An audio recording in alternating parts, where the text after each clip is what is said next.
얘네가 커지면 목이랑 얼굴의 경계가 무너지게 되거든요. 그래서 간혹 두꺼비 얼굴 이렇게 표현하기도 합니다. 얼굴이 두꺼비처럼 될 수가 있다. 예, 왜냐면 목이랑 여기가 붙어버리니까 여기가 이렇게 겹쳐지게 되면서 두꺼비 같은 그런 얼굴을 보이게 돼요. 얼굴이 커지는 이유는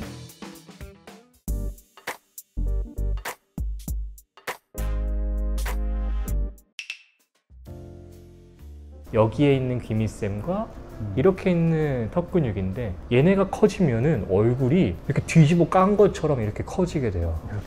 예. 그래서 우리도 생각해 보면은 10년 전에 봤을 때보다 지금 우리가 더 얼굴 작아진 것 같은 느낌. 믿기지는 않겠지만 이게 작아진 거긴 해요. 왜냐면 여기 날렵한 라인들이 네. 보이니까. 말씀하신 것처럼 얼굴이 커지는 이유는 세 가지 말씀을 드릴 수가 있는데, 일단 살이 쪄가지고, 우리가 나이가 들면서 사회생활하면서 술도 먹고 야식도 먹고 하니까 살이 쪄가지고 커지는 게 있고요. 두 번째로는 턱 근육, 사각턱. 특히 잘 때 세게 무는 분들이 있어요. 그런 분들은 여기가 많이 커지고, 그리고 이 두 개도 아닌 애매한 곳들에 처지는 것들이 생기는데 침샘이라고 하는 귀밑샘과 턱밑샘입니다. 그래서 오늘은 이 침샘에 대해서 얘기해보는 시간을 그럼 가져보도록 할까요? 그리고 뭐 하나 더 얘기하면 앞쪽 심부불은 피하지방 두께가 해부학적으로 3mm 정도가 나타나는데요. 이 뒤에 있는 애들은 1.5mm 정도밖에 안 돼요. 그러니까 살이 찌면은 얘는 많이 안 찌고 여기가 많이 찐다는 거예요. 잡아보세요. 여기는 얇고 여기는 두꺼워요. 그 얘기는 여기가 커졌다는 거는 피하지방의 가능성이 있지만 턱과 귀밑샘의 가능성이 높다라고 설명드리고 싶어요. 근육과 침샘일 가능성이 높다. 침샘이 커지는 원인에는 여러 가지들이 있는데요. 가장 대표적인 거는 첫 번째가 술. 잦은 음주를 하시는 분들 같은 경우에는 술을 많이 마실 경우에 오히려 몸에 탈수가 일어나게 돼요. 우리 술 많이 먹으면 화장실 자주 가게 되는 경험이 있잖아요. 그게 우리 몸에서는 오히려 탈수를 일으키기 때문인데요. 이뇨작용이라고 하죠. 맞습니다. 그런 상황에서는 침샘도 침 분비를 많이 만들게 됩니다. 그래서 오히려 입마름이 많이 느껴지게 되고, 이렇게 침샘이 많이 활동을 하게 되면서 더 커지게 되는 효과가 있고요. 그리고 두 번째는 잦은 식사, 과식, 그리고 특히 짜거나 맵거나 신음식 같이 자극적인 음식을 많이 먹는 경우에는 마찬가지로 침샘이 커질 수 있다, 그렇게 생각하시면 될 것 같습니다. 한 번씩 다 느껴보셨을 텐데요. 우리가 레몬을 먹거나 할 때 입 안이 아니라 좀 더 뭔가 뒤쪽에서 찌릿했던 경험이 있으시죠? 이게 신음식이 침을 많이 분비하게 하는데, 이게 결국에는 침샘이 안에 있던 침들을 쫙 짜주는 그것 때문에 이제 찌릿찌릿한 느낌이 났던 거예요. 그래서 아까 말씀드린 얘네들이 커지게 되면은 귀밑샘이라고 하는 거는 얼굴이라고 하는 이 아래턱이랑 목까지 뻗어 있기 때문에 되게 넓어요. 얘네가 커지면 목이랑 얼굴의 경계가 무너지게 되거든요. 그래서 간혹 두꺼비 얼굴 이렇게 표현하기도 합니다. 얼굴이 두꺼비처럼 될 수가 있다. 예, 왜냐면 목이랑 여기가 붙어버리니까 여기가 이렇게 겹쳐지게 되면서 두꺼비 같은 그런 얼굴을 보이게 돼요. 보통 남성분들이 근육이 크잖아요. 그래서 귀밑샘도 자주 반복되면서 커지고 턱 근육도 커지면서 중년 남성분들이 여기가 많이 커져 있는 거를 볼 수 있어요.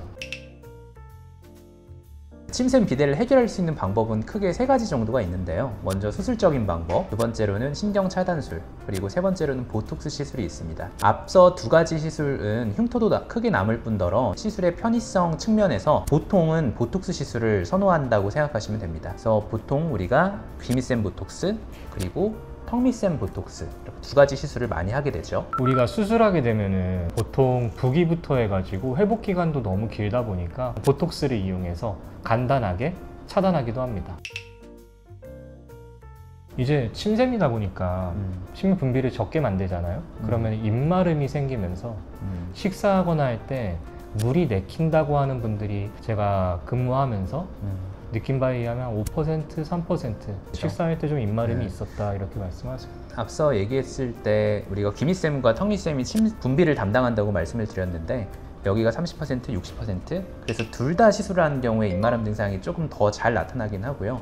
그런 증상이 나타난다 해도 보통은 일주일 정도면 적응이 돼가지고 괜찮아지기 때문에 큰 걱정은 안 하셔도 됩니다. 얘네가 보톡스로 작아지더라도 일상생활에 영향을 미치는 정도로 작아지기는 어렵습니다. 이 침샘 보톡스의 효과는 보통 3개월에서 6개월 정도라고 알려져 있는데요. 크기가 큰 경우에는 3개월마다 주기적으로 맞다 보면은 크기가 처음에는 50%, 거기서 또 조금 더 이렇게 줄면서 좋아지는 거를 보통 느끼시고요. 크기가 작은 경우에는 약간 더 텀을 둬서 시술을 진행할 수 있겠습니다. 저 같은 경우에는 이게 되게 장기간 동안 머리를 길러오신 분들한테 머리를 조금씩 자르는 거라고 설명드려요. 그래서 3개월마다 한다는 거는 머리가 길기 전에 또 잘라주고 하면서 더 작은 귀밑샘을 가질 수 있게 된다, 이런 식으로 머리카락에 비유해서 설명드리곤 합니다.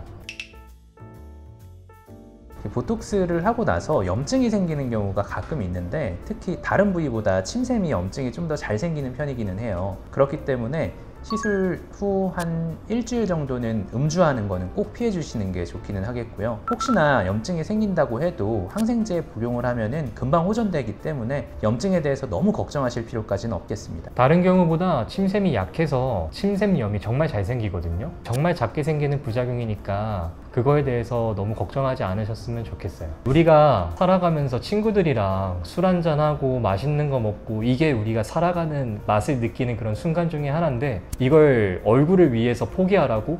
그건 좀 말이 안 되는 것 같고요. 간단하게 보톡스로 해결해 보시길 바랍니다. 오늘도 유익하셨으면 친구분들에게 공유 부탁드리고, 구독과 좋아요 그리고 알림 설정 부탁드립니다. 감사합니다. 감사합니다.